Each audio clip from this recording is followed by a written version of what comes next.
Star Citizen has loads of features that are in the work that need to be completed before it's a big boy game, before it's anywhere near considered being a beta. Cloud Imperium have plans for their next 2 major patches, and that will continue to evolve. However, there's loads of other features that we sort of don't talk about too much that are on the progress tracker that Cloud Imperium are working on now, are going to be integrating in patches this year. I mean, some of this stuff is under the hood or very small features. Some of it, though, is features that just aren't finished yet, and other bits are features that we could very well see in 3.17 and 3.18. Today's focus is going to be on Q4 of 2021. And you might be like, well, we're actually already past that. We're in Q1 of 2022.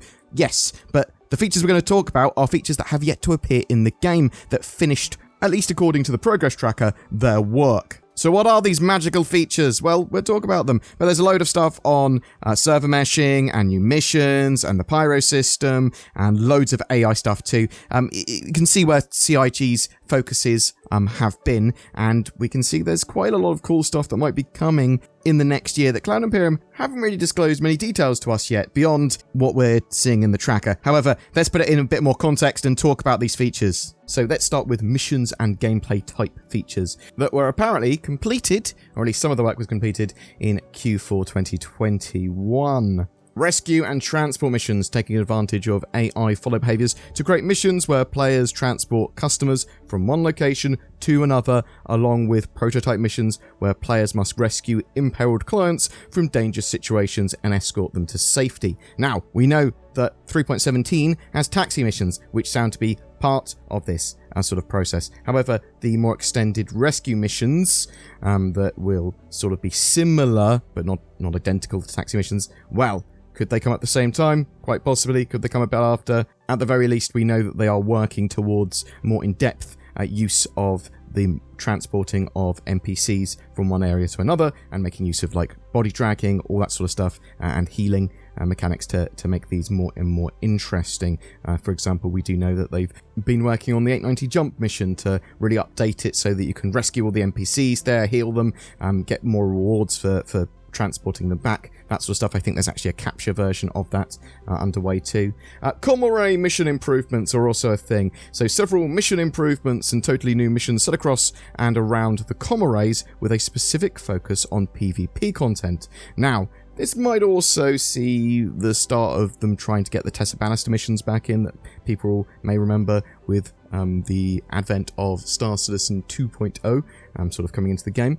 But with events like Jumptown 2.0, with more and more PvP reasons to PvP being put into game, with the ability soon to be able to fully loot player ships with the cargo refactor and actually being able to move cargo around, it's giving you more and more reasons to do PvP type gameplay. And because of that, you might want to turn off Commorrays, and having different types of PvP is obviously going to be useful and interesting. When you see a Commorray go off, boo, you know that there might be more risk in that area, because those people that want to be criminals aren't going to be getting criminal ratings when they're attacking you in those areas. So sort of bear that in mind. If you see the Commorray go down while you're doing Jumptown 2.0 currently, well, you know that's a bad sign. I want to see more and more stuff going on with Commorrays. We do know that they've been working on hacking. We know there's lots of updates to scanning and detection and that sort of stuff, and the lore system. So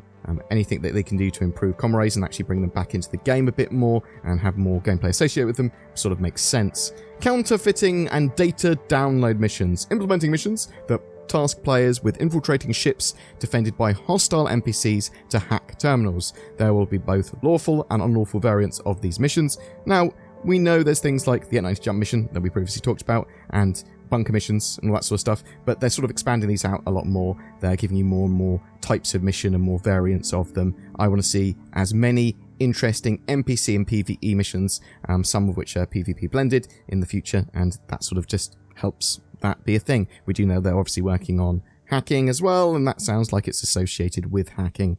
Ground Scramble Race. We've had these before, but they weren't particularly popular and quite buggy, and so they're going to be adding scramble races to Hurston and its moons, along with general improvements and bug fixes. So maybe we can start to see scramble races active in game again. And it makes sense with the sort of updates they're doing to the ground vehicles and the Gravlev stuff. Updates to reputation gates for missions, doing a more in-depth pass on gating access to missions based off the player's reputation with corporations and mission givers. So just expect it to be more and more integrated into the game and have a bit more sort of meat to it as a system. Obviously incredibly important to track your missions and to get like reputation with different orgs for different types of mission that might turn up and different difficulty ones. And it's sort of in game already, but there's always more they could do. Fire hazards. So the fire hazard system will track fire and temperature on static and dynamic objects. For the initial release of fire, the feature will be set up on a few selected vehicles. I want to see fire in game. We do know they're working on a fire extinguisher. We do know that damage control will be a thing. Map and radar system rework. An overhaul of the underlying system and associated UI for the star map, radar, local area map, and mini map. Obviously incredibly important. We do know that there's FPS sort of radar and scanning stuff going on at the moment that they're working on for the next couple of major patches. Persistent Habs. Work that grants players the ability to have their own persistent Habs. This work was completed before persistent hangar work, which was also technically completed according to the progress tracker anyway in Q4 of last year. Now, and we do know that persistent hangars are pegged for 3.17, but persistent Habs have yet to be put on the release roadmap. Physical damage and breakability, making use of the physics engine to create a system that looks and behaves realistically when large objects, such as ships, are damaged by weaponry or colliding with other ships, locations, or planets. So this could be quite cool.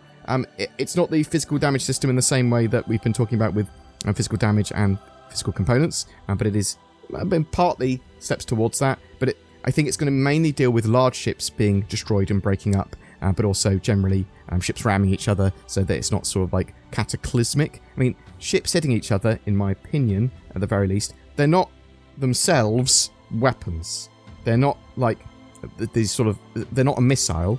A missile is, or munitions that they're built to attack and destroy other things. But your ship is built to defend you, so it should like bounce off each other or do something clever that doesn't mean they just both explode because you go, well, I'll ram things with other things. They're doing things with quantum travel movement to see where you might drop out of quantum travel if something intersects you. There is refinery ships. Certain ships will have refineries built into them, allowing players to process ore using a completely onboard process. So we do know that they want to have that for the Starfarer, for example, in the near future. But we do also know that Cloud Imperium want to do a mobile refinery ship that's separate, I believe, from the Starfarer as well. Proximity mines. Implementing proximity mines into the game, which are explosives that have a defined area trigger zone. These are different from laser trip mines, and I believe they're ship proximity mines and vehicle proximity mines. There are 2 unannounced ships and vehicles, and 4 unannounced features, which I noticed had seen some completion. Further vehicle door improvements were also mentioned. Updates to underlying implementation of vehicle doors set up so they basically conform to planet surfaces even better, because it's still quite buggy. And you want like elevators and ramps to, merge into the floor so you can get vehicles up them and you don't like jank up them and they're not in a position where you can't get back into your ship. Let's talk about environmental stuff. Jump point spacescaping has been apparently completed, or at least some work on it, creating the environments around jump points connecting Stanton and Pyro. The locations will utilize gas cloud tech and include rest stops and other infrastructure. Pyro spacescaping, utilizing gas cloud tech, and all the other stuff that they've been working on for the last decade to spacescape the Pyro system. So we do know that there's a huge focus on Pyro at the moment, and Cloud Imperium are trying to get it out this year. I think probably for the 4.0 patch, which will probably be Q3 or Q4 of this year. At least that's the hope. Another feature we can see that's fallen here as well is solar bursts, are dangerous natural disasters that happen regularly around older stars like Pyro. In these instances, the sun erupts with a high energy particle wave generated from its surface, travelling at 15% the speed of light through the entire star system. This dangerous high energy particle wave can be avoided by hiding behind other objects that are big enough. Now, I'm not sure if these are just going to destroy your ship if they hit them, or just damage them and damage your shields and stuff. It would be really interesting to see exactly how that flare star is going to be done. I'm really looking forward to the Pyro system and all that going on with it. Rest stop station hangars, replacing the landing pads with something else that sort of affects the environment. So we know that they plan to replace the small and medium sort of landing pads outside of space stations with hangars, because they don't want people to be PvP'd. They sort of want a more believable way of landing in and your ship being dealt with. So sort of bear that in mind. They are having sort of like additional exterior parts of space stations to accommodate for this.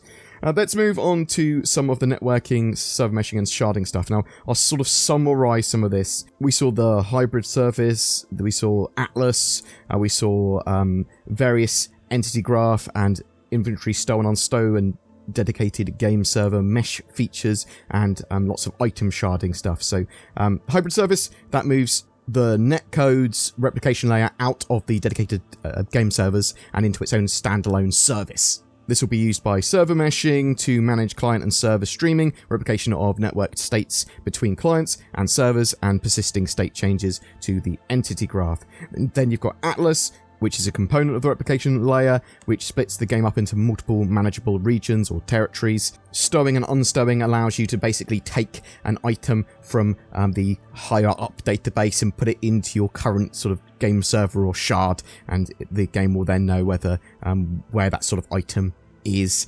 There's work on entity authority, sort of making it independent of other network and game systems, along with the shard manager that makes sure any shard is created appropriately and then communicates with all the other services. The mesh node allows for multiple dedicated game servers and clients to sort of connect all at the same time to the hybrid instance and then exchange all the data, entities, and authority over them between the dedicated game servers and between each other. Player item shard transition. So this allows fully persistent shards, and like items and ships that are then left in open space are bound to that shard until a player collects them and stores them back in their inventory. So that's basically stowing and unstowing there. Now, that would be crazy to have all these things staying in a single shard, because you'd have massive server degradation. So in order to provide a frictionless experience, they're implementing a feature that automatically stores these freely placed items from the shard when the areas are streamed out, and places them into a different shard when the player logs into a new shard. So it basically saves the state and then can be sort of taken with the player later. So it stays in a shard until the player is no longer in that shard, effectively, and then will follow the player to the new shard that they go to. This allows players to find their freely placed ships and items that they've left in open space, regardless of which shard instance they have been assigned during login. Now, sharding is potentially a temporary solution until we have full-on server meshing, but it is a step towards that, and an essential step. We did see a load of AI and NPC improvements. They've got like this illegal goods dealer, sort of adding more and more vendor behaviors and vendors that can move around that you might want to talk to. They'll literally be moving from zone to zone. You might have to find them. They might be on foot. They might be in a ship. There's landing improvements for AI so that they can actually land in certain areas and provide reinforcement for missions or some form of extra threat.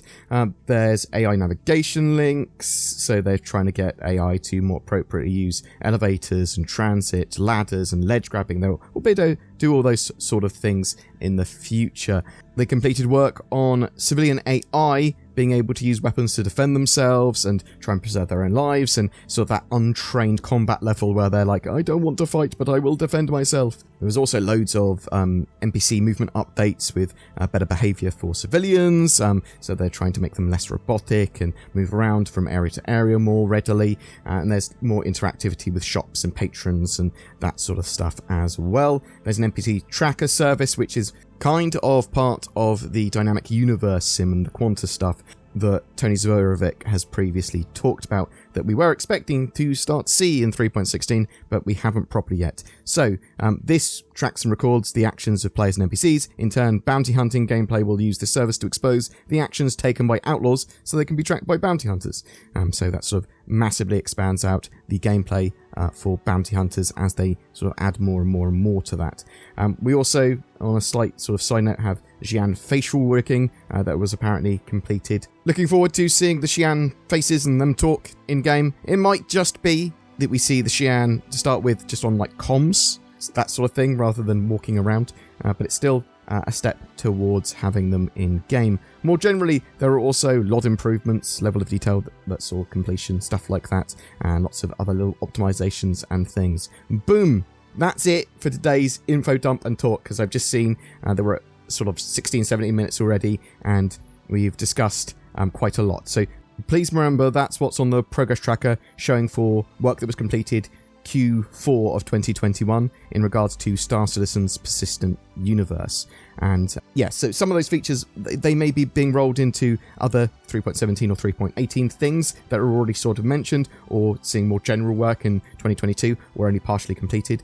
But while I was going through all of this as well, I did see a huge amount of more work on Squadron 42 and Theatres of War, and I'll make sure that we will cover those in some detail in another video. Yeah, boom. There's a whole lot more that I want to talk about with what's planned to be completed work-wise on the progress tracker for Q1 2022, and potentially even Q2 2022 as well. So a lot more features to talk about, a lot more secret little hidden-y things that Cloud Imperium have been working on. And I do think it's worth discussing the progress tracker because it does show their targets and plans for what they've got going on for the year, and it's another source of information. But what do you think? Is Pyro far enough along that we could see it in Q3 of this year? What could some of those unannounced vehicles and game content be? Are you happy with server meshing and sharding progress? Do you think we're going to see a lot of what we discussed in 3.17 or 3.18? Are you excited by the addition of more missions coming from patch to patch? Whatever your thoughts, I'd love to hear from you in the comments below. What is best in life? To crush your enemies? To see them driven before you? And to hear the lamentations of their women? No, of course not. It's NordVPN. I never saw Conan the Barbarian checking his bank balance and then watching some cool shows on Netflix, all while protecting his privacy and being super secure. To be honest, I can't even remember Conan wearing a shirt. Silly Conan. And now, a big old snake god's got your internet history. Good job. Don't be a Conan the Barbarian. Check out NordVPN. Links below for powerful discounts too. Every month we have a ship giveaway. For January 2022, it's for a Drake Cutlass Steel, a light assault dropship variant of the Cutlass, perfect for attacking Jumptown and similar narcotic processing areas. All you need to do to be in for a chance of winning that Star Citizen ship is comment on any of my videos made during the month. More details down below. If you would like to further support the channel, consider clicking the join button under my videos or becoming a Patreon. Comments, suggestions, likes and shares all help the channel massively too, so always feel welcome to share your opinion or feedback. Thanks for watching, and I hope to see you in the verse.